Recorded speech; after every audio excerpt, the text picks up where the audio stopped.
Hey everybody, I want to talk to you about how you can win an argument. You can't. It's just not really achievable to come into conflict and disagreement with somebody and prove yourself superior and change your way of thinking. So you have to look at the standpoint of arguments is when two ideas or people, whenever a conflict arises over a given ideal or principle or thing, right?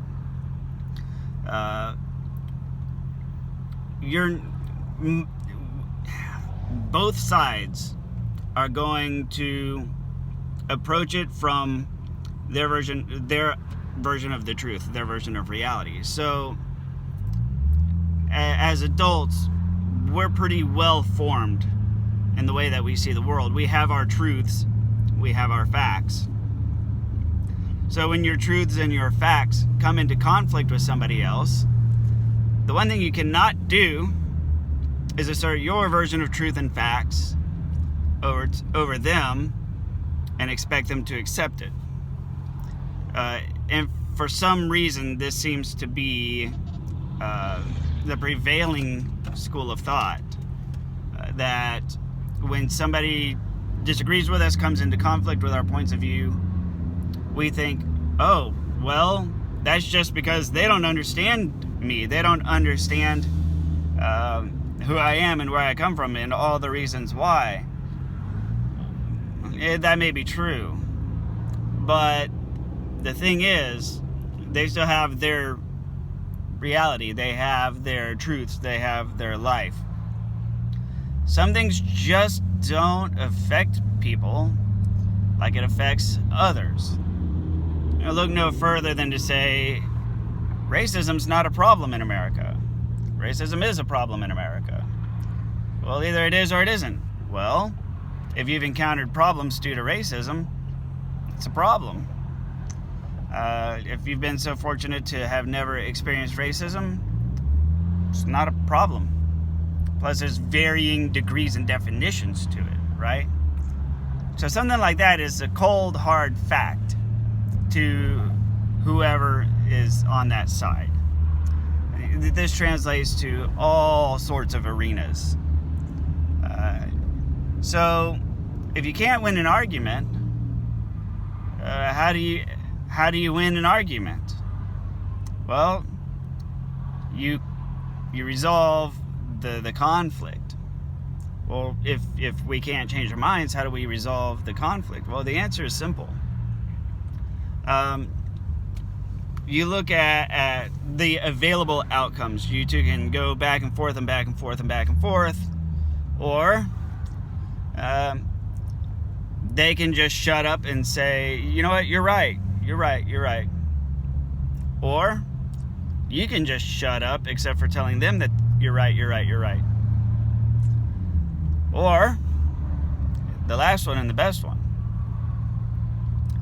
You say, I haven't thought of it from that perspective before. See, you can't change somebody's mind, but you can allow yourself to be educated. You can allow your mind to be expanded by somebody else. And that does not require consent from another party. That doesn't require you to convince them, and it requires very little work on your part. When you say, I hadn't thought of it like that, tell me more. Or say, I think you have an interesting point.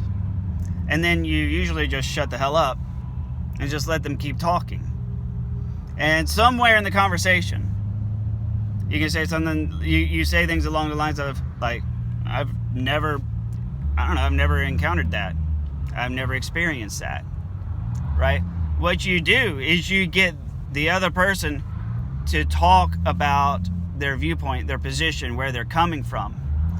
And then you just insert little statements about your position as you're, showing signs of interest in what they're saying. It's like, oh, I could totally see that. I could see how that is. Haven't had that happen myself, but I could definitely see where you're coming from. And you say, do you have more information? Where did you hear this? And get them to tell you where they got it from. Say, oh yeah, right? So I mean, if they're quoting like some article online or some sort of something, you know, you say, oh, wait, I heard that was fake though. You didn't hear that was fake? I heard that was fake. You know, you don't get into this whole, you know, stand your ground and dig in and pummel each other to death kind of mentality. No, you just, you get them to really talk about it. And then, because if they're wrong, then you've won.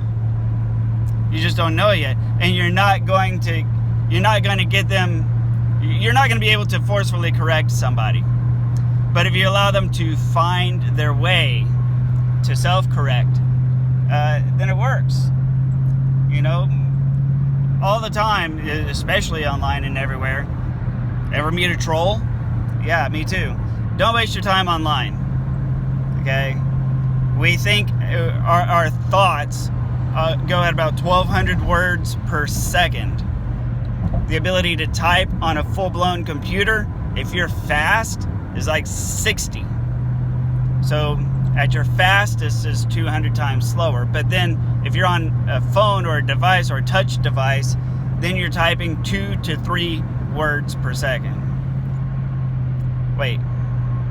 Sorry. I went from words per second to minute to seconds, right? So, okay, so typing... fuck it. What is that? Yeah, one word. You can type about one word, 60 words per minute. Do some math here. Shit, I don't know. Typing in the fastest case scenario is what, like. Anyway, it doesn't matter. It doesn't matter. I'm not gonna get hung up on math. The point of it is, you think far faster than you type. Typing takes such a long time, and if you spend any amount of time on your phone, you've noticed that days here lately, days just seem to be really, really fast. And why is that? It's Einstein's theory of relativity at work, and that means time, the perception of time, is relative to your reference frame. So when you're typing on your phone, you're typing really slow. So you're taking a lot of time, but your perception of time speeds way the hell up. So if you're sitting there typing a reply, you might spend, you'll type your reply, and once you complete your thought, you look at the time, the clock has moved 30 minutes, but you just said one thing, right? So that one thing consumed 30 minutes of your life. And if you were typing it to a total stranger, they still didn't accept it, and they're just going to reply something else, and they're just going to eat more and more of your time. You're going to lose a lot of your life arguing with people, trying to correct people, educate people, and trying to, push your viewpoints onto people and change their mind. Yeah, they're wrong. You have to be okay with letting people be wrong, right? If they're wrong, if you're coming into conflict and somebody's wrong about something, you say, I disagree, but go ahead. No, go ahead. Go for it. That's fine. Perfectly fine. And they'll probably be shocked because you don't really come into contact with that very often. You start to get into a conflict with somebody and they're like, well, I don't agree. That's fine. No, more power to you. That's what you want to do. Last I heard, that was incorrect. They don't know how to react to that. The last thing in the world you want to do once you come into conflict is trying to explain why you're correct. Because that's just not going to work. It'll never work. And it will consume much of your time. And this is really the principle and fundamental way that a narcissist gets you to fight. See, they're a conflict seeker. They like to be able to feel that they have argued somebody into submission, because it's the new beatdown. See, you can't just beat up somebody because that's illegal and you go to jail, you get a police record, right?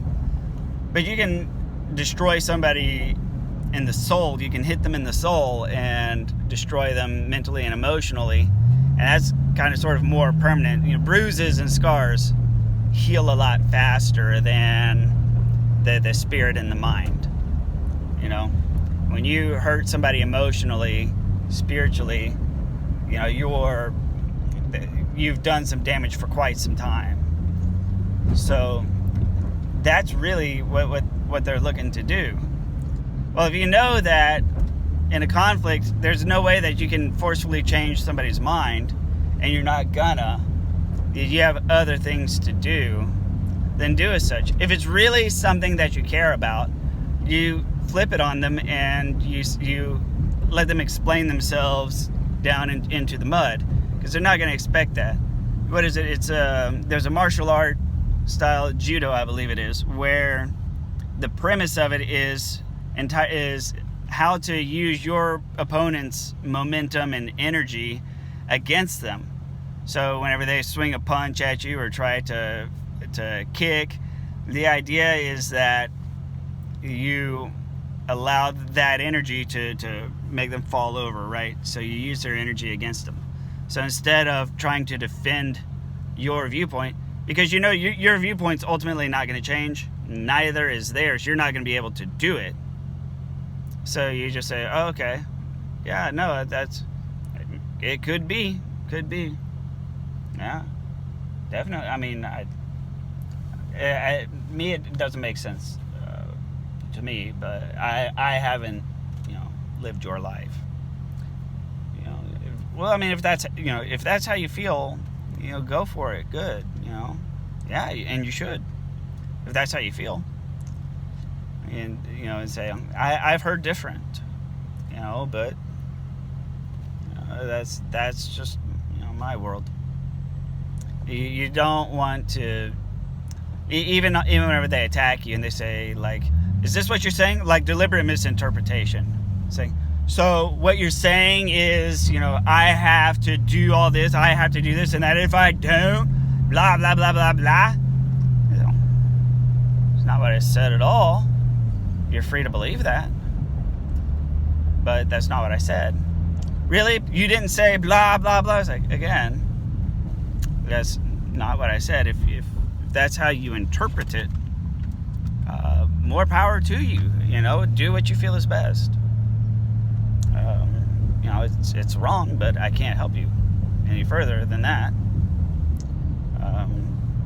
Sorry. Now, if you'll excuse me, I need to go trim my toenails or something. Do something productive. You don't get involved with it. Don't get sucked into it. Because at the end of the day, and this isn't just with narcissists, but this is just with everybody, you can't win an argument. And that seems to be all that we want to do now. We all seem like we're so absolutely entrenched that it's almost as if it's just par for the course now. Like, we can't enter any dialogue unless we're either absolutely 100% in agreement or disagreement. So how do we get back to that? And it's like I said in the beginning, just get the other person talking. Get them talking. Because from the outset, they're going to know that you're from an alternative standpoint. They're going to know that you have a different viewpoint. And if you just don't assert it, if you don't tell them that they're wrong when they're explaining it, but instead give credit to it. Say, okay, yeah, I can see that. Maybe, yeah, sure. I heard that was wrong, but I don't know. Maybe I'll look into it some more. You coast, you cruise. And in the course of them explaining it and talking it through, over time, you get them to do that enough, they're going to start questioning their own knowledge, because in order for them to actually explain themselves, they have to also first question themselves before they can give the explanation. It doesn't just come out of nowhere. So remember that. They got to question themselves to answer you. I'm out of time. Thank you very much. I'll see you on the next video.